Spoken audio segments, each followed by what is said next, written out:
அவசர பணியாக டெல்லி சென்று திரும்பிய மாண்புமிகு எதிர்க்கட்சி தலைவர், எதிர்க்கட்சி துணைத் தலைவர் ஒரு வாட்டி கூட நான் பதில் சொல்லும் போது இருக்க மாட்டேங்கிறாங்க.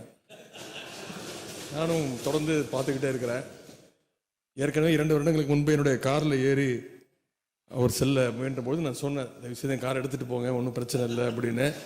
அப்பொழுது அண்ணன் மாண்புமிகு உறுப்பினர் முன்னாள் முதலமைச்சர் அண்ணன் OPS அவர்கள் எழுந்து நின்று சொன்னார்கள், நாங்கள் எங்கள் கார் எங்கேயும் தப்பாக போகாது அப்படின்னு. ஆனால் இன்னைக்கு டெல்லியில் ரூட்டு மாறி கிட்டத்தட்ட 3 கார் மாறி அவங்க கட்சி ஆஃபீஸுக்காக போயிருக்கிறதா சொன்னாங்க. அவருடைய அதுக்கு வாழ்த்துக்கள்.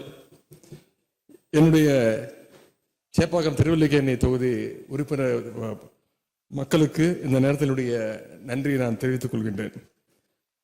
பொதுவாக ஒரு பேப்பரில் எழுதும்போது சிலர் போட்டு கீழே 2 லைன் போட்டு எழுத ஆரம்பிப்பாங்க.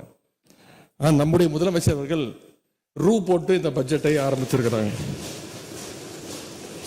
பாசிஸ்டுகள் எத்தனை ரூல்ஸ் போட்டு தமிழகத்தை அடக்க நினைத்தாலும் பட்ஜெட்டில் ஒரே ஒரு ரூபா போட்டு அவர்களை அலறச் செய்தவர் தான் நம்முடைய மாண்புமிகு முதலமைச்சர் அவர்கள்.